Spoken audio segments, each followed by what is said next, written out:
Once upon a time, on the birthday of His Royal Majesty King Takita Ikochu, he paid a visit to this premise that we stand on today. Acknowledging the sorry state of this school, he purposed in his heart to transform the image of this school into a model school that befits the Ghana state. The Manchester Terrier, the first cluster of schools, is not merely a place of learning.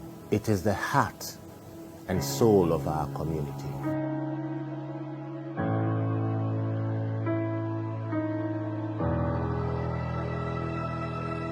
Our old building, the problems we are facing is that if it is raining, the classroom becomes dark. The direction of the wind directs the rains into the classroom because the windows are not good enough. All the compound become muddy and flat.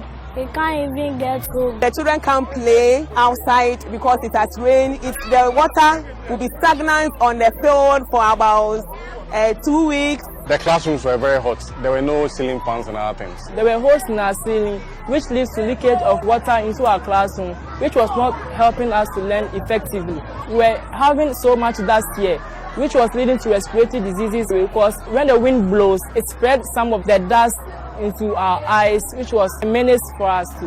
When we buy things from our canteen, there is no maybe sitting chair for us to eat. We don't have computer lab and library for us to do personal learning.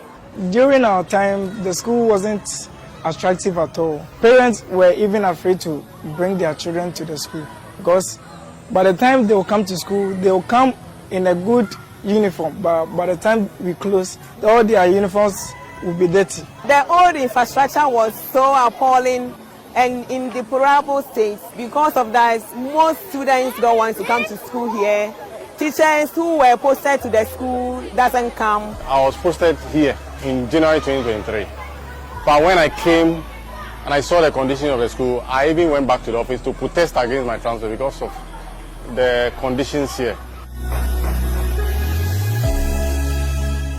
The idea of renovating the Manchester Terrier, the first cluster of schools, arose during my 50th birthday celebration on the 2nd of August 2021. Instead of a lavish party, I chose to spend time with the children of our community. And it was during this visit, alongside Nitete Ajabin and other chiefs, Nia Dr. Tinto, the Paramount Chief of Sempe, Nia Bola, and others, Safwache Mankata, that I witnessed firsthand the deplorable state of the school.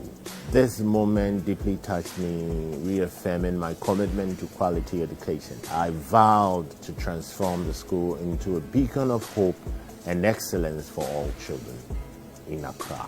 I happened to have visited the Gamanche on one of his birthdays, and that's the time I think he had been thinking about renovating the Gamanche Taki school. He requested me to join the committee that he was putting together to see to the renovation, and then offered to me the chairmanship of that committee. And then we started doing our work. We have had 50 meetings for the last 2 and more years to look at various aspects of the project. In 2023, the Gamanche invited us to pay a visit. It seemed to us at that point that he had some proposals and needed to speak to us about how we can provide help. And so during that meeting, we invited them to submit proposal. We went to the school and we saw the state in which the school was. It was in a pretty hard, challenging setting. And so we started thinking about how we can help. And so we looked at the entire project. The costs, all of that. We analyzed exactly what the students were going through, how we could improve the overall setting and make it a very special place for young people to go to school. And so as we engaged with the Gamanche Foundation, specifically the king himself, that was the ultimate goal, is to build something in the middle of Accra that would be a showcase for education and really say, this is really important. Will you come and participate? participate. This partnership was forged through shared values of community service and a mutual commitment to uplifting the lives of others. Together, we have turned dreams into reality, ensuring that our children have the access to conducive learning environment. It has been amazing.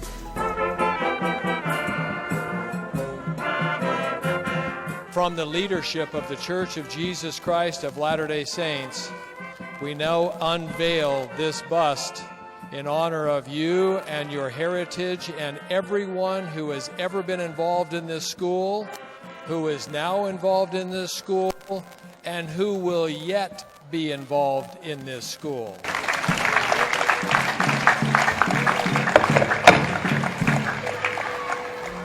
Today's Grand Commission is a testament of how traditional authority can use his good offices to contribute to national development. I wish therefore to commend His Royal Majesty King Takitakochuru II, the President of the Ghana Traditional Council and Gamanche, for showing this great leadership to partner the Church of Jesus Christ of Latter-day Saints to renovate the school and set to transform the educational landscape within the Ghana community. This is the most dramatic transformation of any school I have personally witnessed. Now we can all hold our heads up high, knowing that such an amazing transformation has happened here because of this investment. What you're seeing today is the fulfillment of that vision, working together with the Gamanche Foundation. I'm very excited, particularly today, that we are seeing a new environment in this school because the whole setup has changed entirely. The refurbishment, I say, is the best. I even wish I could write my name back in the school because the school has become very beautiful. I can't even imagine what the young students are even thinking right now when they see that Itaki Teiko Churu II athletic field right now, and then to have the computer lab named after the king. I'm excited because they've made a renovation for us, so now we are comfortably to sit in the class and learn. I'm very happy that our school has been refurbished. And they've provided a big canteen place for us to feel comfortable when buying the food and eating the food. Now in the new buildings, we have library, ICT labs that we can go and practice things and read more storybooks. And do other things. In addition to that, they've added this AstroTurf. Now they have the freedom to play when it is playtime. And all the classrooms, which used to be very hot, have been fitted with fans. It will affect teaching and learning. One, because teaching and learning resources has been provided for the children to use as they are being taught. And then the teachers too are going to use it to demonstrate and teach the children. It's not going to be abstract teaching. It's going to be an activity-based teaching. They have added a new washroom and good lights. The pavement has been done. They will not make themselves dirty as they used to be. We have even started receiving new enrollments, and it's going to enhance learning. Because the children see themselves in a new classroom, and it will encourage them to study and strive more. We, the teachers too, will do all our best to maintain even raise the academic standard of the school. Because this school befits a place that looks like an international school now. We believe that the project will be of immense benefit to the current students and all those who eventually attend the school. You realize that we are not only focusing even on education, but also an aspect for sport development, which is why an AstroTurf field was constructed. And then we had a 60-seater spectator stand. You also realize that we have an ICT center and a library. So in as much as we want to focus on education, we also want to develop the talent. All of these are geared to the fact that we want people to improve on their self-reliance.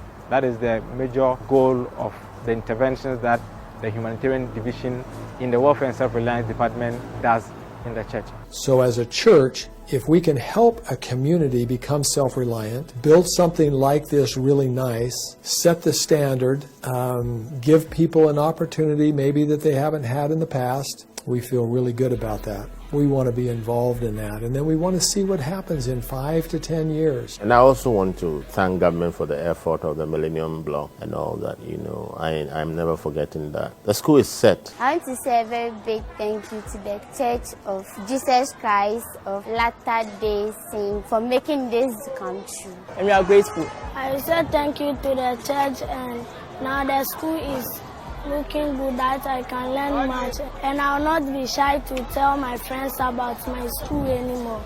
God bless the church and the Gamanche for making this beautiful project. On behalf of my school, the head, teachers, and then non-teaching staff, we say a big thank you to the Church of Jesus Christ Latter-day Saints and to the Gamanche and the Traditional Authority for providing us with this edifice and refurbishment. It's the best I've seen so far. For the Church of Jesus Christ of Latter-day Saints, we are so much grateful. This isn't just a one-time deal to say we're coming in here and doing this project and then we're gone. Now, that's not how we work in the Church of Jesus Christ of Latter-day Saints. We engage with people that we feel like can make significant positive impacts on community and then work with them. And that's what I think this is. It's of immense value to the Ghana state, and I believe that it will stay as a legacy for the Gamanches to complement other chiefs.